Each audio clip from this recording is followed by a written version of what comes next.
자, 여러분들 고등학교 2학년 수업 세 번째 시간입니다. 계속 한시에 대해서 공부하고 있죠. 또 한 번 말씀드립니다. 고전문학은 장르별 특징을 먼저 익혀두라 그랬어. 또 한 번 강조해. 그러니까 저번에 배웠던 거 꼭 복습하세요. 고대 가요의 특징, 향가의 특징, 시조의 특징, 그리고 고려가요의 특징, 경기체가의 특징, 오늘 배웠던 한시의 특징. 이게 고전문학 내신 시험엔 무조건 나오는 문제들이니까. 자, 그 다음에 우리 또 최충원이 제 첫 주자로 두 작품을 공부했었는데, 다음 작품을 공부하도록 하죠. 다음 작품이 뭐냐 하면은 송인. 정지성의 송인. 자, 속도음을 좀 내볼게. 뭐 이거는 뭐 아까 절구라고 그랬죠. 절구고 둘, 넷, 여섯, 일곱이니까 7원 절구 형태를 띠고 있겠죠. 그래서 우리 이제 볼 줄 알 겁니다. 중국시니까 음보가 없어요. 끊어 읽을 수가 없으니까. 자, 그럼 해석한 걸 보자. 비개인 긴 뚝에 풀빛이 진하네. 그러니까 긴 뚝에 풀빛이 막 진하게 있는 거야. 그러면 자, 풀빛이 진한데 임을 보낸 남포에 임을 보냈어. 그럼 이 남포는 뭔가 그러면 항구야, 항구, 포구. 대동강에 있는 조그마한 포구를 남포라고 그래. 그럼 이 남포는 뭐가 되겠니? 이별의 장소야. 이별의 장소니까 노랫가라 구슬퍼라. 자, 구슬프다고 그랬으니까 감정의 직접적 표현해주고 있죠. 자, 내가 너무 노랫가락 너무 슬퍼. 직접적 표현해주고 있어. 그런데 불빛은 진하대. 그러면 굳이 진하다고 표현한 이유가 뭘까? 불빛이 너무 진하고 내가 노랫가락은 되게 슬퍼. 나는 슬퍼. 그러면 자, 이거 두 개 한번 보자. 요거 두 개 잘 보세요. 요거 두 개 보세요. 자, 풀빛이 진하다는 것은 자연물이잖아. 그러면 잠시 필기하고 좀 설명 듣고 필기하세요. 자연은 진해. 근데 인간은 그에 비해서 지금 슬퍼. 진하다는 것은 뭐니? 아주 찬란하고 예쁘다는 거잖아.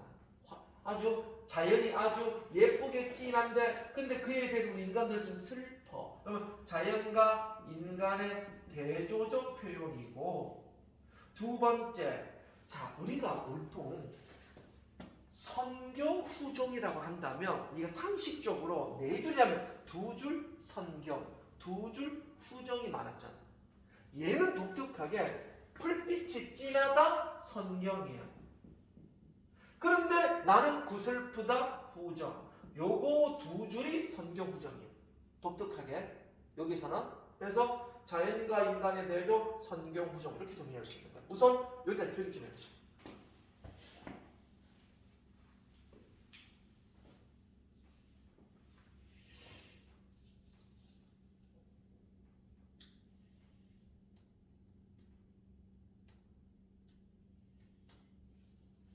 그럼 그 밑에는 다 부정이에요.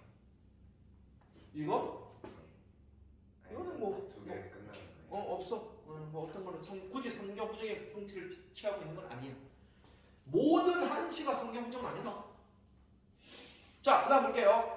대동강물은 어느 때 마를 건가? 대동강물은 마르지 않아요. 자, 그럼 이 대동강물은요, 이별의 장소죠. 이별을 상징해. 대동강물을 볼 때마다 이별을 떠올릴 거 아니겠습니까? 대동강 포구에서 헤어졌기 때문에.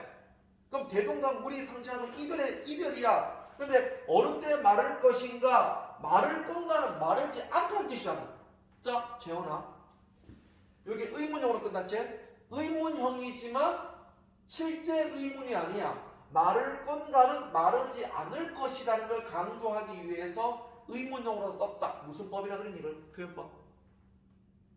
의문형이지만 질문이 아니라 진짜 질문, 궁금해서 질문하는 게 아니라 뭐뭐 하지 않다는 걸 강조하기 위해서 이렇게 의문형을 쓰는 우리가 무슨 법이라고 혹시 알고 있니?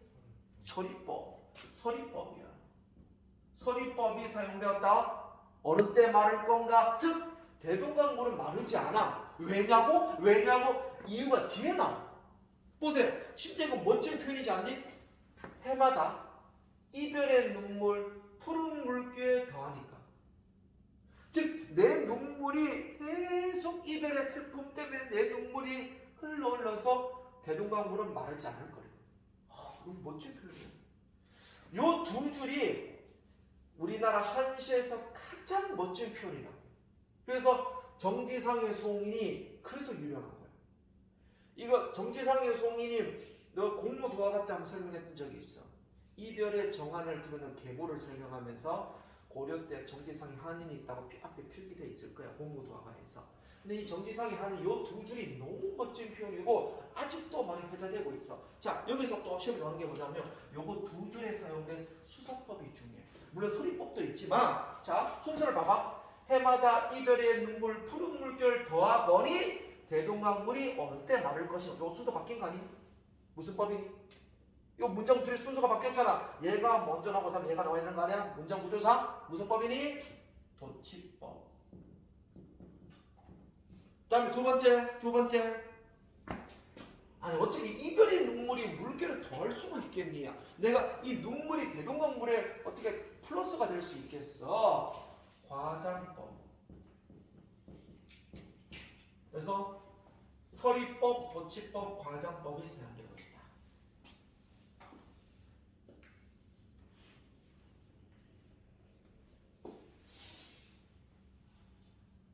자, 이 정지상의 송이 되게 유명합니다. 자, 그리고 여기 보게 되면 주제는 이별의 슬픔을 드러내고요. 도치와 과장이 있고 자연과 인간은 대조하고 서경과 서정의 세계를 함께 보여준다는 게 바로 성경 1.5 자, 이렇게 정리했습니다. 속도감을 해볼게요. 자, 다음에 이 세계 부병무 바로 넘어가겠습니다. 부병무. 자, 지금 이게 보면요, 이게 한시는요 어느 시대에 있는 게 아니라 한시는 지금 우리나라 삼국시대부터 오늘까지 계속 쓰고 있는 거야. 그러니까 이게 어떤 특별한 시대를 드러내는 게 아니야. 우리 앞에서 배웠던 최치호는 신라잖아. 그리고 정지상의 송이는 고려야. 그리고 두 번째 변은 오늘 네 번째 변은 이색도 고려야. 다음에 뒤에 나오는 한시는 이따가 배우겠지만 정량용은 또 조선이야. 그러니까 한시는 계속 시조처럼 삼국시대부터 지금까지 계속 쓰고 있는 거야. 그래서 어떤 특정한 시대만 쓰는 게 아니야. 자, 그럼 이색 볼게요. 이색. 부병무.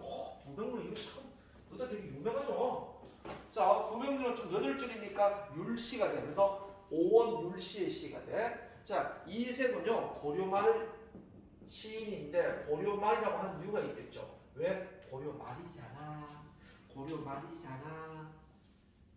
그지? 그러면 갑자기 떠오르는 사자 성우가 하나 있어.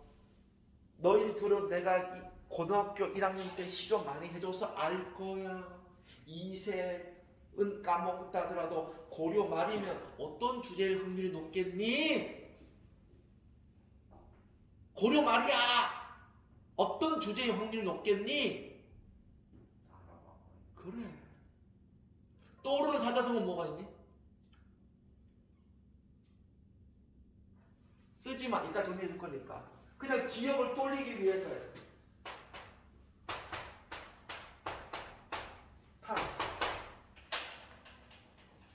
탄식하다. 우리 우연히 알고 있어. 지금 종윤이가 머리가 지금 뭔가 떠오를 것 같은데 안 떠오르지? 괜찮아. 중요한 건 어차피 중간식 시험에 나오지 않아. 답본 바로 알 거야. 그지? 근데 중요한 건 맞아 그런 게 있었지라고 한다는 것 자체가 중요한 거야. 그게 공부야. 우리 국어는요 수학처럼 정확한 개념 몰라도 돼요. 아셨죠? 중간식 문제 안 나와요. 수학과 달라. 국어는 막 계산해서 정확한 답이 떨어질 필요가 없어. 그 개념 자체를 몸소 정확하게 머리는 안 떠올라도 뭐 그런 것 같아라고 떠오르는 게 그게 국어야. 그래서 국어 1등급 학생들도 그래요. 선생님 항상 겸손한 학생들의 특징이 그래. 제가 수능 시험 봤는데 제가 명확하게 알고 푼 문제는 그렇게 많지 않아. 이렇게 얘기를 해. 그게 원래 정답이라고. 정답이야. 명확하게 수학처럼 더하기 1 곱하기 1 딱 정확하게 숫자가 나오는 게 국어 아니야. 그냥 뭔가 이거인 것 같아. 그게 국어야.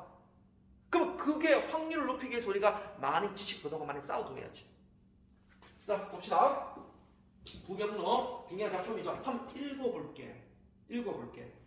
어제 영명산을 지나다가 잠시 부병루에 올랐어. 부병루는 누가 돼? 누가? 정작. 누각이야. 자, 이 영명사는 절이야, 절. 절에 올라 지나다가 잠시 부병루는 누각에 올랐는데 성은 텅 빈 채 달 한 조각 떠 있어. 달 한 조각 떠 있고 오래된 조천석 위에 천년구름. 이 조천석은 뭐냐 그러면 바위인데 옛날 고구려 동명왕 신화를 기록한 그 바위야 그냥 바위 위에 구름이 흘러가고 기린마는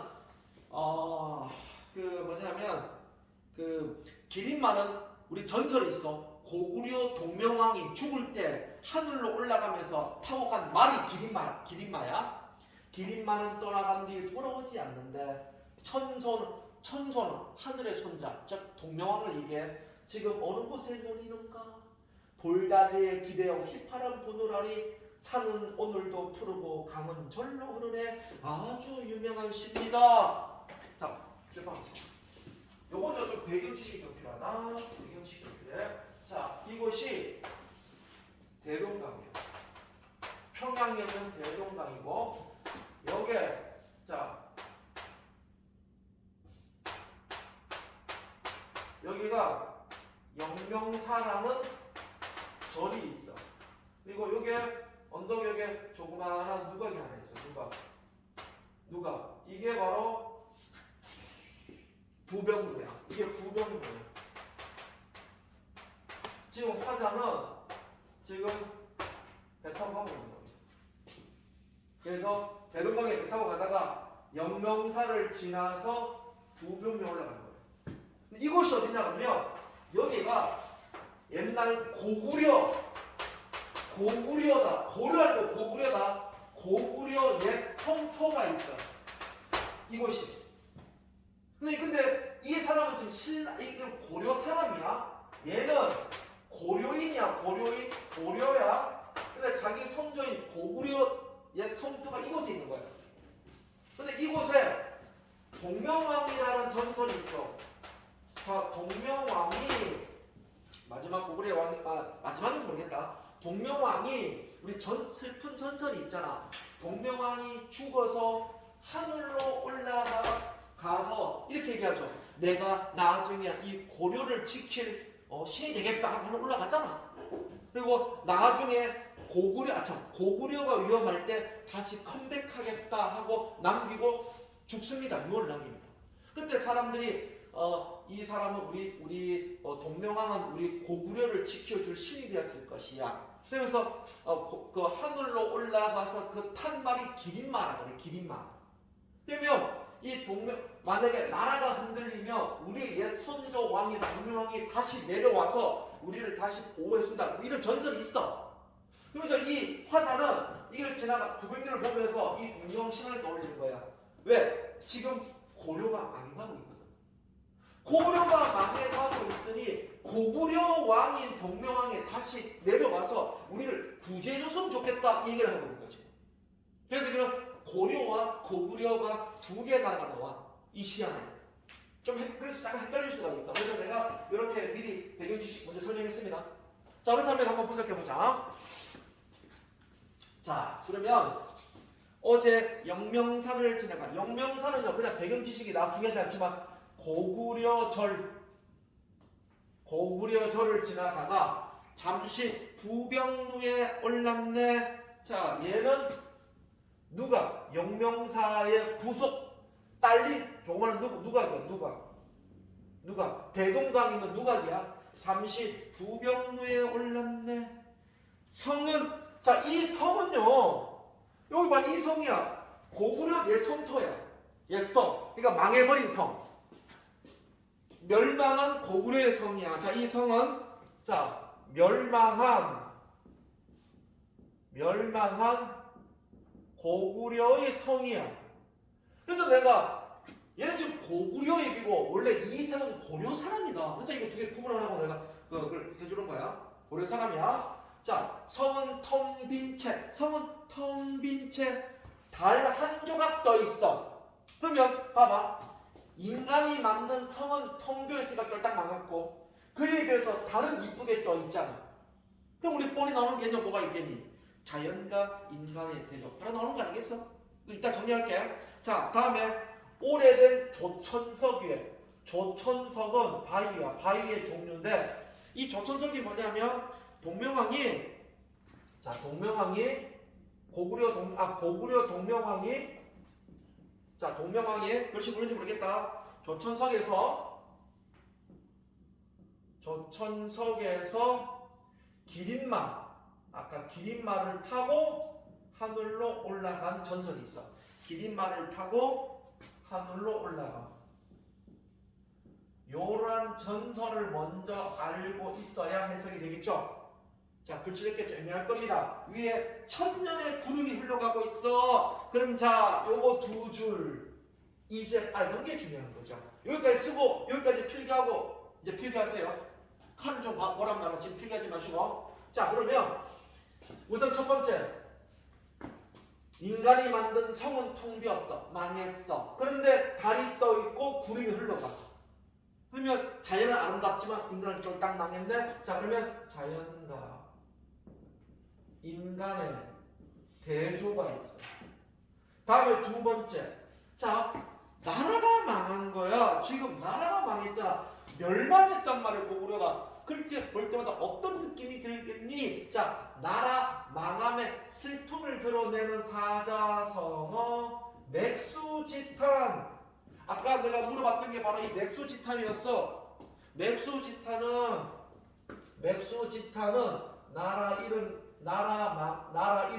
나라 망함의 슬픔이란 뜻이다. 알면 적지 말고 모르면 적어. 나라 망함의 슬픔. 그러면 맥수지탄과 함께 노는 게 뭐니? 인생 참 허무하지 않겠니? 아무리 화려한 도시도 망하면 형이 텅텅 비잖아. 아무리 내가 부자라 하더라도 죽으면 끝나는 거야. 삼성일가 아무리 삼성 이건희가 몇백조 돈이 있으면 뭐야? 70 몇 살에 죽었잖아. 오히려 일찍 죽었어. 다른 사람보다. 일반인 평균보다. 그럼 그 돈 싸가지고 가지 못하잖아. 우리 그때 뭐라고 느끼니? 인생 참 허무하다. 뭐죠? 맥수지탄이 나오면 반드시 따라 나오는 사자성어가 인생무상이에요. 항상 따라 나와. 우선 여기까지 필기해보세요. 필기할 게 많아. 근데 저기 맨 위에 영명사요. 영명사. 저기도 고려가 아니라 고구려예요. 고구려절이야. 고구려절. 고려가 아니고 고구려절입니다. 자, 바인디.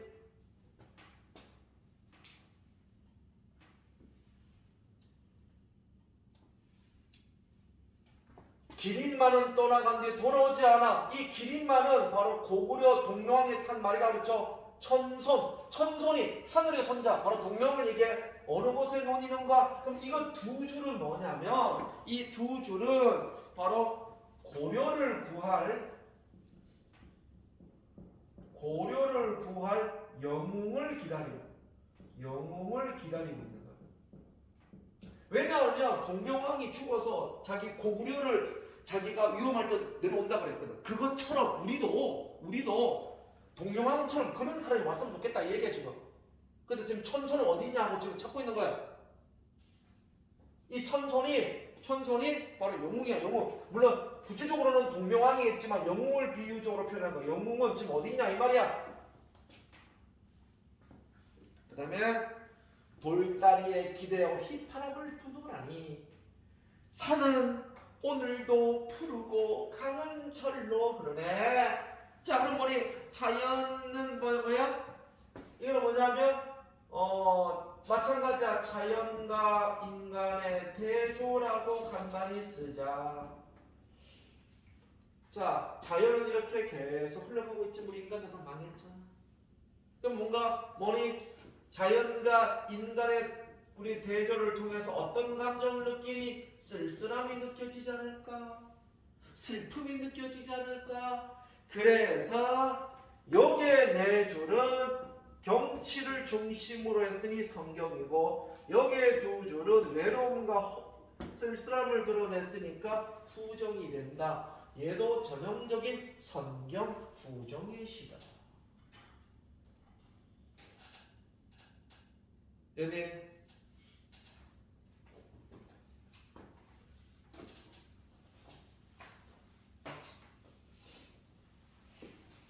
자, 주제 정리해볼까? 지난 역사 회고, 즉 고구려 역사 회고와 고려 회복의 소망이지. 즉 고구려를 생각하면서 고려가 다시 부활했으면 좋겠다라는 소망을 갖고 있는 거죠. 자, 특징 볼게. 자연과 인간의 대조. 두 번째, 시간의 흐름을 드러냈다고? 시간의 흐름을 시각적으로 표현했다고? 보세요. 천년 구름 흘러가잖아. 다음에 강은 절로 흘러가잖아. 이렇게 해서 시간이 흘러가는 걸 시각적으로 표현한 거죠. 다음에 동명왕 신화를 배경으로 했다. 길이 맞춤선 등을 통해서 동명왕 전설을 가지고 썼다는 거죠. 자, 이렇게 정리하면 돼요. 요것도 아주 중요한 작품이야, 부경록. 자, 바로 넘어가겠습니다. 속도감 내려갈게요. 이제 조선으로 넘어갑니다. 67페이지.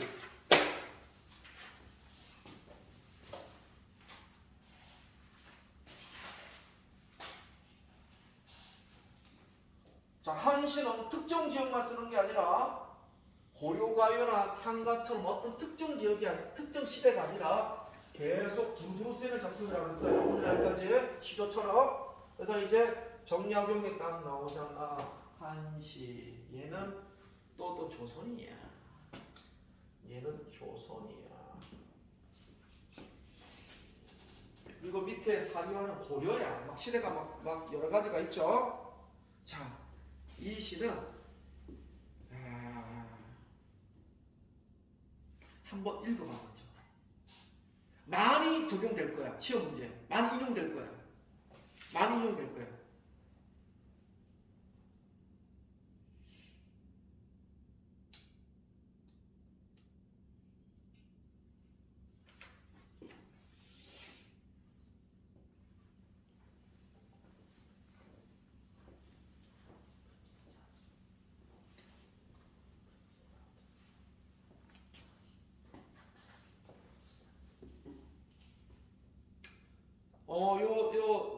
한시 3번 있죠? 고시 8번과 사리화라든가 뒤에는 습수요라고 뒤에 작품 조그맣게 하나 있어. 요 세 작품은 단독 지문보다는 보통 문제 선지에 많이 인용돼요. 그래서 요거는요, 고1, 고2, 고3 다 적용되는 문제야. 내신뿐만 아니라 모의고사 많이 적용되니까 반드시 기억해야 될 작품이고요. 내용은 아주 쉬워. 아주 간단해. 시는 되게 간단해. 그리고 요 작품은 소설 문제 나올 때도 많이 나와. 소설 문제. 고전 소설 문제 풀이할 때 또 많이 인용되기도 해. 왜냐고? 전부 다 공통점이 탐관 오리를 비판하는 겁니다. 그렇다면 우리 소설 중에 탐관 오리 비판들이 꽤 많잖아. 우리나라 고전 소설 중에 거의 90%가 탐관 오리가 꼭 등장해. 빌런들이 등장하잖아. 그럼 그때 해당되는 작품을 찾아나가면 이걸 다 찾으면 돼. 오케이? 아주 많이 나오는 작품이다. 자, 세 작품을 동시에 알아보세요. 자, 같이 보도록 하자. 내용은 되게 쉬워. 한 번만 잘 들으면 돼. 되게 쉬운 작품이야. 자, 제비 한 발이 처음 날아와. 지지배배 그 소리 그치지 않아. 말하는 듯 분명히 알 수 없지만 집 없는 서러움을 호소하는 듯. 느릅나무, 회나무, 무고 구멍이 많은데 어찌하여 그곳에 깃들지 않니? 하고 내가 말했어, 화자가. 그러니까 제비가 다시 지적이며 사람에게 말하는 듯. 느릅나무 구멍은 황새가, 회나무 구멍은 뱀이 와서 뒤진다오. 이렇게 얘기하고 있어. 그럼 우리 이 작품은 끝난 거야. 자, 봐봐. 제비는 누구를 의미하겠니? 그러면 제비는 바로 억압받는 백성, 수탈당하는 백성이 되게. 즉 수탈당하는 백성들이야. 지지배배 의성어가 사용되고 있죠. 음성상징어. 의성어, 음성상징어가 사용되면 운율감이 있다는 건 말할 것도 없잖아. 음성상징어, 의성어. 소리 그치지 않네. 말하는 듯 분명히 알 수 없지만 집 없는 서러움을 호소하는 듯. 느릅나무, 회나무는 바로 제비가 살 뭐죠? 어떤 삶의 터전이죠. 그럼 백성들의 삶의 터전이야. 백성들의 삶의 터전이야. 어찌하여 것에 깃들지 않니? 라고 하니까 제비가 지적이며 느릅나무 구멍은요 황새가 쪼고 뱀이 뒤진다고. 또 황새와 뱀은 뭔데? 탐관오리야. 탐관오리야. 그렇다면 이 두 줄은 무엇을 의미하는 것일까요?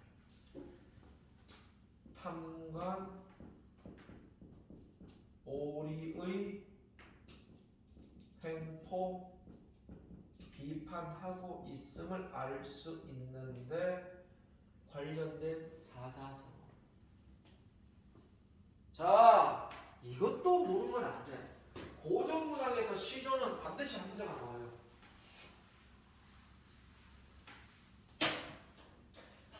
가혹한 세금 수탈이라는 뜻을 가진 사자성어.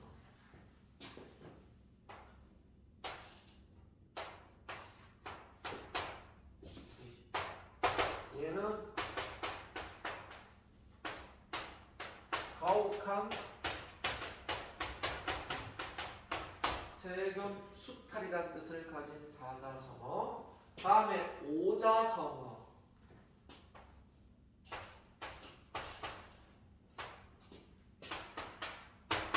얘는 가혹한 정치는 호랑이보다 무섭다.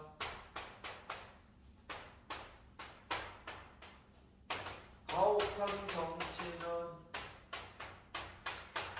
호랑이보다 무섭다, 포악하다 라는 뜻을 가진 오자성어야. 뜸을 들이는 이유는 오래 기억하라고 많이 나올 거니까. 혹시 아는 사람 첫 번째 줄 저기 오! 가옥, 가령, 주, 구. 가혹한 세금 수탈. 잘했어. 또 오자성어. 가혹한 정치는 호랑이보다 더 무섭다. 많이 했어 너희들한테는 내가 수천만 해서 수천만. 자, 국어의 특징. 수학처럼 문제 푸는 게 아니기 때문에 당연히 까먹어. 근데 국어의 장점, 계속 반복하는 거야. 계속 반복하는 거야. 뭐 이거 고3들한테 수업 똑같이 수업했어요. 고3들한테도 계속 반복이야. 그래서 반복해서 여러분들 익혀두는 게 국어 수업의 특징이야.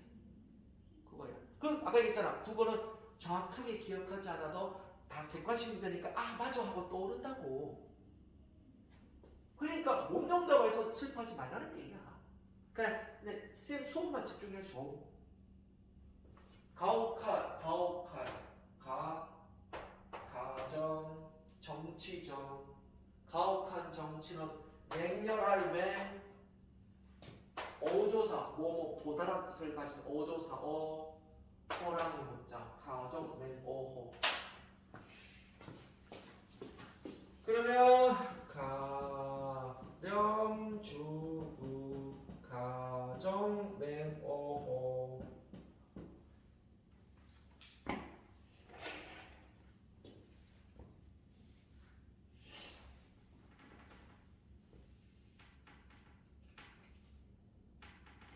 뜻을 모르면 딴 데다 써주시고 알면 쓰지 말고 알아서 쓰세요. 수천번 얘기했으니까. 자, 재현아, 이 재현이 맞지? 네. 이름 자꾸 세요. 자꾸 아직까지 첫날이니까 못 외웠어. 물어볼게. 이 고시팔은 우화적 기법이 사용되었다. 우화적 기법이 사용되었다. 맞니 틀리니?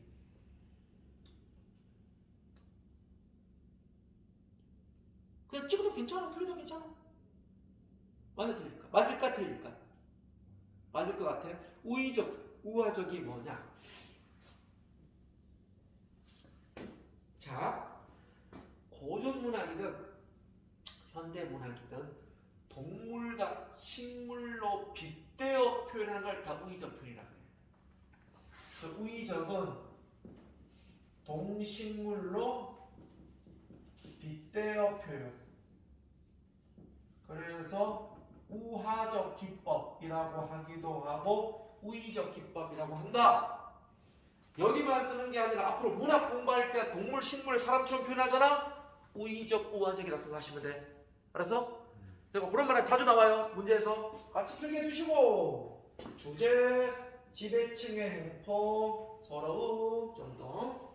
자, 이 고시팔은 조선시대 건데 이와 함께 또 탐관 오리를 비판한 작품 두 개가 더 있어. 이거 같이 한 세트로 알아둬야 돼. 세 가지를. 많이 나와. 100% 나오는 문제야. 자, 필기 다 하셨단 말이야. 좀 내려가 볼게. 자, 물론 이건 또 대화체죠. 볼 것도 없어. 그죠? 자, 쭉 보세요. 자, 사리와.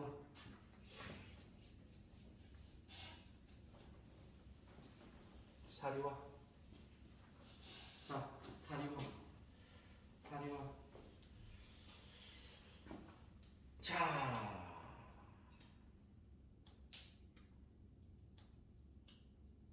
근데 이 사리와가 이게 뭔지는 좀 해석이 좀 안 돼요. 요 말뜻이. 물론 여기 보면 작품 이해와 감상에 선생님이 필기하는 거 보시면은 사리와 고려사 악지에 의하면 사리와는 기장과 비슷한 풀을 말하는 것 같다는 해석이 있긴 하나 확실히 알 수 없다. 그러니까 제목 자체는 중요하지 않다는 거야. 그냥 기장이라고 써. 기장은 뭐냐 그러면 어떤 그 수수 병처럼 생긴 거야. 자, 중요하지 않아. 내용만 보면 돼. 참새야 어디서 오가며 나느냐? 1년 농사 아랑곳하지 않고 늙은 호랍이. 그럼 참새는 좋은 거야 나쁜 거야? 긍정이야 부정이야? 참새 세모야. 얘가 탐관오리죠. 탐관오리. 참새야 어디를 오가며 나느냐? 1년 농사 아랑곳하지 않고 늙은 호랍이 홀로 갈고 맺는데 밭, 벼며 기장 다 없애다니. 이 기장. 이 기장이 바로 사리화라 하기도 합니다. 다 없애다니. 그럼 이 늙은 호랑이가 뭔데? 바로 수탈당하는 백성. 똑같죠? 수탈당하는 백성. 힘없는 백성. 딱 두 개만 필기하시면 돼요. 그래서 얘는요, 탐관 오리 수탈에 대한 비판과 고발이죠. 심플하죠? 자, 바로 다음 페이지 넘겨가. 더 있어. 자, 얘는 고려라고. 이제 고려예요. 고려고. 자, 다음에 여기 보시면 습수요라는 작품 하나 더 있어. 얘는 조선 말이야. 한참 뒤에. 자, 습수요라는 건 이삭 죽는 아이의 노래. 이삭 있죠, 이삭. 떨어진 벼 기장, 벼 나단을 그러죠. 이삭 죽는 아이의 노래라는 뜻입니다. 자, 요거는 조금 고민 좀 해야 될 거예요. 볼게요. 밭고랑에서 이삭 죽는 시골 아이의 말이 하루 종일 동서로 다녀도 바구니가 안 참다네. 이삭이 뭐냐면 보통 농사 이제 벼를 다 베잖아. 벼를 베고 나면은 벼 나란히 좀 떨어진 게 있어. 우리가 이삭이라고 그래. 그럼 만약에 풍년이면 농부들은 이삭을 줍지 않아요. 왜냐 그러면 굳이 그것 뭐 찌끄러기 모아봐야 얼마 되지도 않을 뿐더러 또 우리 백성들은 동물을 아끼는 마음이 있어. 그래서 이삭은 새나 동물의 모기를 남겨두는 거야 일부러. 또는 아이들이 심심하니까 이삭을 주어서 자기들끼리 불에 구워 먹게끔 놔둬 간식으로. 그래서 풍년일 때는 그냥 냅둬. 이삭 떨어진 거 너희들 먹어 이런 식이야. 근데 흉년이 들면요 이삭도 아깝잖아. 악착같이 이삭까지 다 끌고 모아. 그러니까 아이들이 더 배고파. 간식거리도 없고 배고파. 그리고 동물들도 새들도 먹을 수가 없어. 다 굶는 거야. 그래서 밭고랑에서 이삭 죽는 시골 아이의 말이 하루 종일 돌아다니는 바구니가 안 찰 정도로 다 싹싹 긁어 먹은 거야 농민들이. 뭘 배고프니까. 그렇다면 여기서 시골 아이의 말이, 자 시골 아이가 나오는데요. 아이의 말이 올해는 벼베는 사람들이 교묘해졌어. 자 여기 우리 중요한 게 뭐냐면 교묘해져서 영악하다.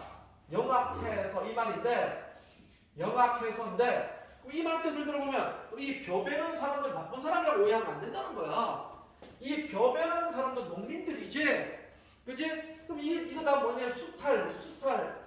수탈 당하는 농민들을 상대 수탈 당하는 백성들이야. 얘도 수탈 당하는 백성들이야.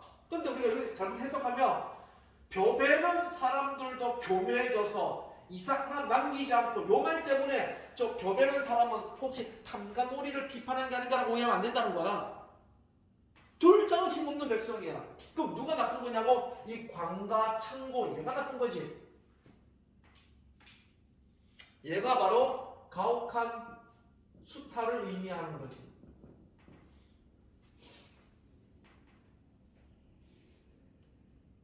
언뜻 잘못 해석하면 벼베는 사람들 나쁜 사람을 이해하면 안 된다. 오죽했으면 그걸 다 싹싹 모았겠네. 오죽했으면. 왜? 광가에 다 갖다 맞춰야 되니까. 이게 광과 창고가 나쁜 거죠. 이것도 마찬가지로 바로 여기 하루 종일 동소로 다녀도 바구니가 안 찬다는 것은 피폐해진 농촌을 사실적으로 피폐해진 농촌의 모습이죠. 피폐해진 농촌이죠. 농촌 현실이죠. 피폐해진 농촌 현실. 피폐해진 농촌 현실. 글씨가 좀 엉망인데 보이나 갑자기?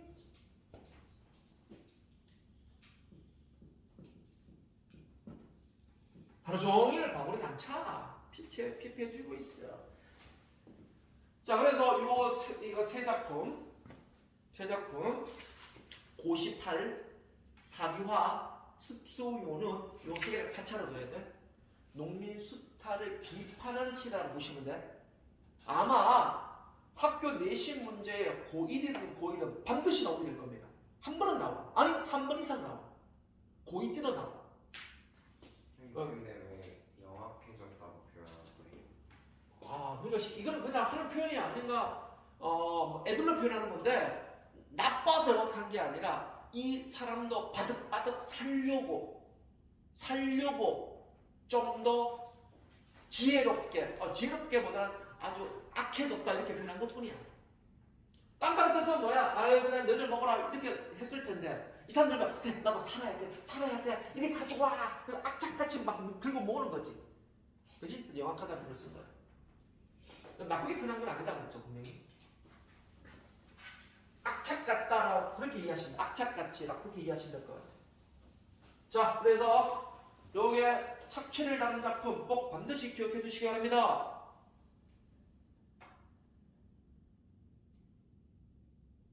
출마는 진짜 할 게 많은데. 그렇죠.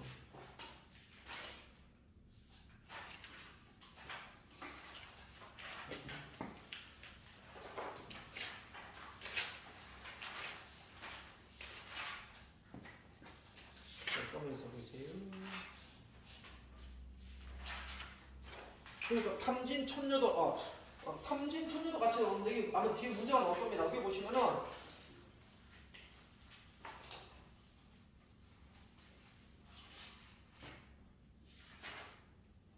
요거 탐진천녀 정약용 요것도 보면 다음에 설립금당은 새로 짠 무명 눈결같이 고았는데 이방 줄돈이라 황도가 뺏어가네 늦은 세금 독점형같이 급하구나 성을 세국 서서를 떠는 요것도 바로 수탈에 있다는 시야. 요까지 좀 4개 작품 같이 하나 두셔야 돼. 오늘 다음 주에 설명해 줄게. 일부러 설명하지 않을게요. 문제 풀어가야 되니까. 저도 다음 주에 강조할 겁니다만은 요 수탈을 의미하는 작품들은 반드시 기억해 주시기 바랍니다. 자, 오늘 수업은 여기까지 해야 될 것 같아요. 여기까지 합시다. 자, 다음 주 내용을 좀 미리 말씀드릴게. 자, 잘 들어라. 오늘은 우리가 1시간은 문제를 좀 많이 풀었죠. 그래서 실제 작품은 2시간 정도 수업을 했었는데 문제를 좀 푼다고 문제 안 풀 수는 없잖아. 숙제 여기까지 숙제 문제 다 풀어보세요. 자, 다음 주로 미리 예고한 대로 내가 문자를 보낼게. 중간에 수요일이나 목요일쯤에 문자를 보낸다. 무슨 문자냐 그러면 수능 특강 있죠. 수능 특강 몇 페이지에서 몇 페이지까지 풀어오라고 문자 보낼게. 그러면 그냥 답만 풀어와. 아셨죠? 분석하지 마. 분석 내가 해줄게. 첫날은.